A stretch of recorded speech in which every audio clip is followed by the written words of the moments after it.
Assalamualaikum warahmatullahi wabarakatuh. Waalaikumsalam warahmatullahi wabarakatuh. Oke teman-teman, kita sekarang sudah terhubung dengan Bang Umar. Langsung Keren. dari Turki. Gimana Bang keadaannya? Alhamdulillahirabbil alamin.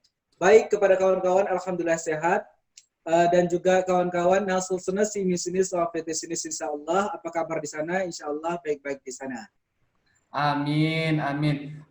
Bang, Amin. di sini jam 10.21. Di sana masih jam berapa? Kayaknya masih mendung. Di sini masih jam 5:30. Jadi perbedaannya mungkin 4 jam lebih kurang seperti itu. Perbedaan Turki dan juga Indonesia. Lumayan jauh juga bedanya ya. Jadi Eh, sekarang lagi ngapain tuh Bang? Pada pagi hari ini biasanya kawan-kawan generiknya biasanya itu orang itu tidur setelah sholat subuh. Kebiasaan, bukan berarti maksudnya mereka malas gitu kan, karena di sini berbeda musim, berbeda juga kultur mereka, Indonesia dan juga Turki ada perbedaan beberapa. Seperti itu. Wow. Berarti bedanya kalau di Indonesia kan kita setelah subuh itu nggak lagi tidur ya kan, langsung beraktivitas. Turki biasa mereka tidur ya, orang Ya, Turki ya. di Turki ini biasanya orang tidur karena kenapa? Karena salah satunya musim gitu kan, musim salju ya kan, suasananya itu masih dingin. Nanti ketika udah jam 10 jam 9 ya biasanya kalau di sini jam 9 ataupun jam 10 itu orang itu udah mulai melaksanakan kegiatan. AC di sini ada ketika musim panas maka dihidupin AC panas, AC dingin maksudnya ketika musim dingin maka dihidupin AC panas, jadi seimbang dia gitu. Kehidupan sehari-hari ini di Turki alhamdulillah kita merasa nyaman, tidak terganggu dengan cuaca ataupun suasana di sini. Itu yang di depan abang itu apa? Sarapan ya? Kalau misalnya di sini kan Baik, makan pagi itu nasi. Kalau di sana itu apa aja? saya ingin memperkenalkan sedikit perbedaan makannya di antara Indonesia dan juga Turki. Bahwasanya di sini di Turki itu kulturnya nasi bukan salah satu menu utama daripada makanan mereka atau makanan pokok mereka, bukan nasi. Salah satunya jikalau kita pagi, siang maupun malam, makanan kita adalah nasi, nasi, dan nasi. Dan lauknya bisa jadi ikan, ayam, sayur, dan sebagainya. Berbeda halnya dengan di Turki. Jikalau kita makan nasi di Turki, mereka ne yapıyorsun katanya. Apa yang kamu lakukan itu katanya. Ben yemek pilau istiyorum. Saya mau ini apa namanya pilau gitu loh. Nasi. Kardeşim olmaz böyle şekilde katanya. Di sini nggak seperti itu. Jadi orang itu cukup memakan makanan yang sehat, seperti ada roti, ada zaitun ya buah zaitun kalau bahasa Indonesia-nya, ada penir, ada buah-buahan, dan juga ada tomat ataupun nanti ada namanya timun. Nanti ada juga chai, itu lazim, yaitu lazim harus pakai chai. Namun chai-nya sudah saya minum. Orang itu menyediakan madu ataupun coklat. Enaknya di sini itu adalah salah satu untuk memperenakkan sarapan mereka pagi. Di sini kita memakai madu.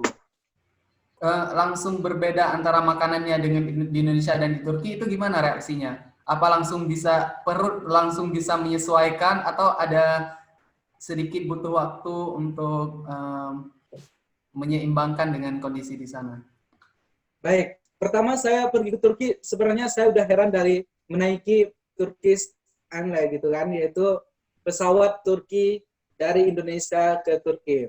Bahwasanya mereka menyediakan nasi, tetapi berbeda dengan nasi kita. Nasi kita kan Oh, direbus dengan air, kemudian tunggu matang gitu, enak gitu kan. Orang itu enggak, berbentuk beras, tapi seperti digoreng gitu.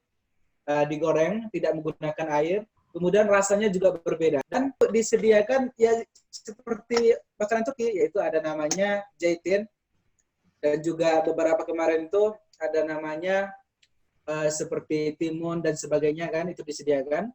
Namun kita heran gitu, apakah setiap pesawat begini gitu, masuk ke sini jam berapa ya, jam 5 pagi lah kalau nggak salah, jam-jam gini, masuk ke Turki. Setelah itu langsunglah kami makan.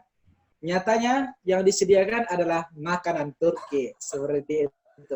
Kemudian kita heran, oh bu ne gitu bahasa Turkinya. Apa ini? Salah satunya kita melihat bahwasanya di situ ada buah-buahan, ada penir, ada zaitin, ada roti, ada bal, ada sebentuk goreng-gorengan dia, tapi dia risol gitu kan, risol, tapi bukan risol dia, isinya enggak gimana ya?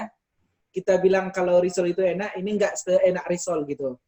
Karena kenapa? Karena memang dia kalau enaknya itu dicampur dengan madu ataupun dicampur dengan bal namanya, dicampur dengan coklat. Dan setelah Bedanya itu kalau di Turki madu itu udah makanan sehari-hari ya. seperti kita mungkin beli beras ya, itu makan sehari-hari, menurut kita biasa aja gitu kan. Iya. Begitu halnya dengan namanya melemen. Melemen itu ada juga setiap paginya, yaitu telur dicampur dia, dikasih tomat dan sebagainya. Itu akan kita lihat nanti hari-hari berikutnya. Kemudian kalau seandainya mereka makan makanan berat itu ketika siang ataupun malam, seperti ada nasi gitu. Jangan kita bayangkan bahwasanya kita makan nasi seperti kita makan nasi di Indonesia. Bahwasanya makanan di Turki di sini nasi itu seperti digoreng gitu. Bukan nasi goreng, kalau nasi goreng masih enak ya. Itu masih Keras ya, keras ya. ewet. Aku mau tanya nih Bang, ada nggak perbedaan yang Abang dapati di Indonesia tapi di Turki itu ada? Baik di budayanya, cara bercandanya, biasa kan beda itu kan. Antar negara itu kan beda-beda cara bercandanya. Nggak boleh ini, nggak boleh itu. Kalau di Turki itu ada nggak? Beberapa perbedaannya yang nyata kita lihat. Saya menganggap mereka itu seperti teman-teman kita yang lain di Indonesia, nggak bagusan kita nggak berbicara atau kita nggak suka sama dia kan. Ya, berbeda dengan di Turki. Kalau di Turki bagaimanakah? Mereka suka bercanda. Mereka bahkan kalau seandainya kita nggak kasih tahu gimana, mereka langsung pukul kepala kita. Nia person, kita terkejut. Apaan sih gitu? Kamu orang mana? Orang Turki, kita orang Indonesia. Kok pukul-pukul kepala gitu? Kita merasa heran gitu. Itu kan maksudnya kalau di Indonesia kepala itu adalah mahkota kita kan.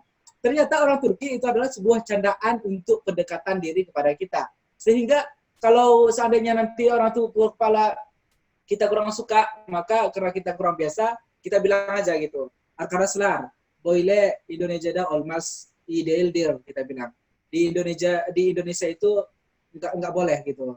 Itu nggak baik gitu. Kita kasih tahu aja, maka mereka tidak akan mengulangi lagi. Namun kalau seandainya kita nggak kasih tahu, mereka menganggap kita seperti orang Turki gitu. Dan dia datang-datang, tiba-tiba datang, dan dia meminta maaf. Amran, bana sen niye iyi değil misin katanya. Evet kardeşim, çünkü böyle istemiyorum bilang. Aku bilang langsung seperti itu saya nggak mau gitu. Bu olmaz. Indonesia'da böyle yasak, aku bilang. Aku bilang kalau di Indonesia begitu dilarang, yasak. Oh, böyle mi katanya. Seperti itu kan? Evet, aku bilang. Iya, bilang. Setelah itu langsung tidak diulang lagi. Nah, mereka, jikalau mereka itu marah, ya 2 menit, 3 menit tidak marah lagi. Tidak seperti halnya seperti kita di Indonesia. Kalau kita marah, mencapai berminggu-minggu, bahkan kalau perempuan itu mencapai berbulan-bulan ya.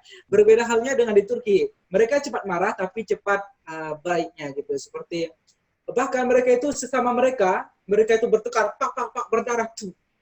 Karena hidungnya berdarah atau apa, kalau anak-anak kecil sih. Kalau seandainya cerita-cerita kita udah besar karena kita mahasiswa kan, tidak ada lagi seperti itu. Tapi kalau ada anak kecil yang kita lihat, mereka terus begitu bertekar sampai berdarah. Ya udah, waktu makan mereka bercanda lagi gitu. Udah masih bekas berdarah, udah ada hidungnya masih ini. Ternyata ketika makan bersama bercanda lagi gitu, berketawa lagi gitu. Berarti sangat berbeda gitu ya.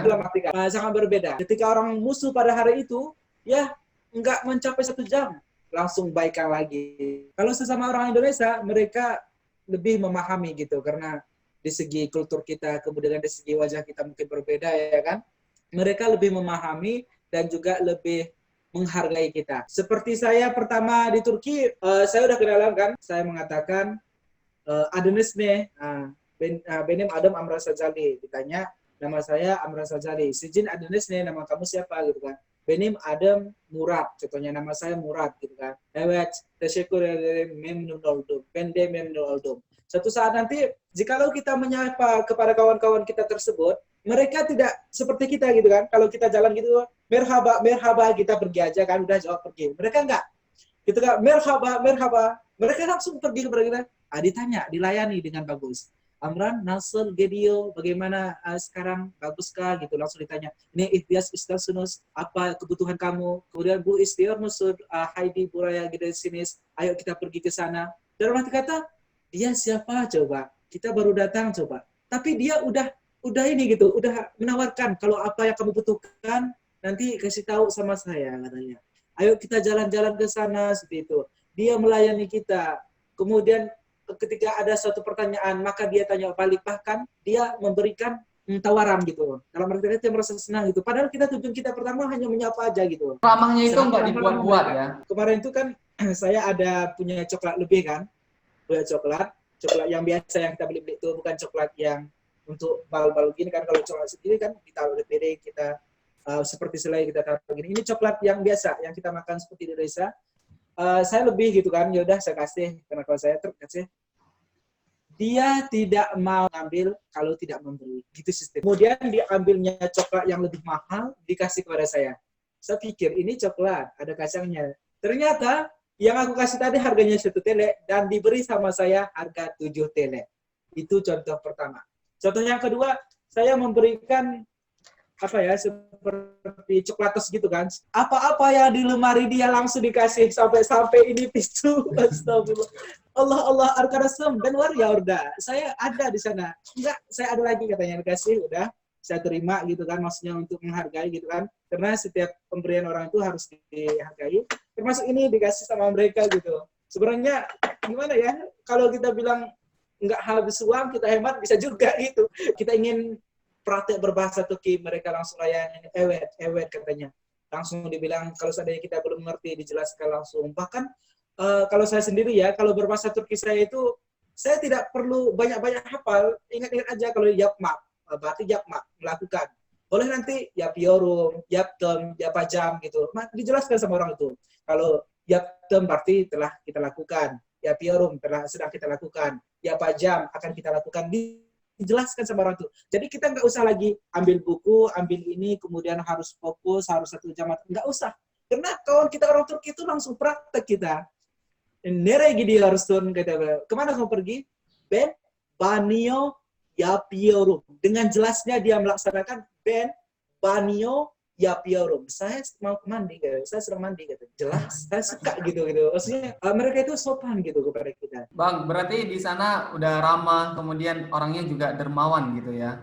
Dari dulunya Turki itu jadi salah satu negara yang menjadi inspirasi lah buat aku, karena salah satunya kan ada Blue Mosque kan, ada Masjid Biru di sana yang terkenal dengan Fatih Mehmet yang menaklukkan Konstantinopel. Makanya aku langsung hubungi, nanya-nanya di sana itu seperti apa. Siapa tahu ya kan suatu saat aku bisa ke sana. Ngomong-ngomong ini, Abang kan udah pasti udah lancar dong bahasa Turkinya.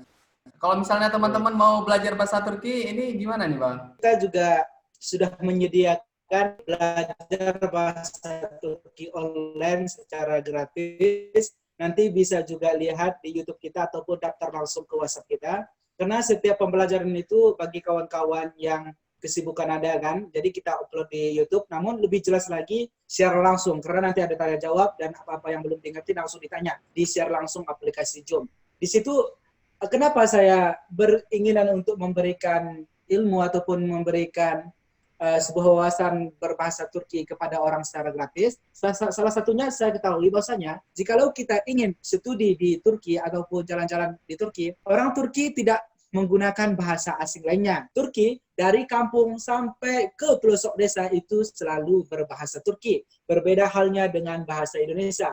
Kalau pergi ke Aceh, pegah-pegah katanya. Kalau pergi ke Singkil, kare kodarokan. Kalau pergi kita ke Jawa, utur nuhun gitu atau apa gitu kan. Kalau pergi kita ke Medan, bam, apa nih gitu kan. Contohnya seperti itulah. Tapi kalau pergi ke Turki, baik itu di Istanbul, baik itu di Ankara, baik itu di Izmir, bahkan ke pelosok lainnya, nasılsınız, iyi misiniz, afiyetesiniz. Itu sama artinya sampai ke pelosok desa. Berarti kalau di Indonesia kan ada suku Aceh, suku Jawa, suku Batak gitu. Berarti kalau di sana nggak ada ya? Nah, kalau di sini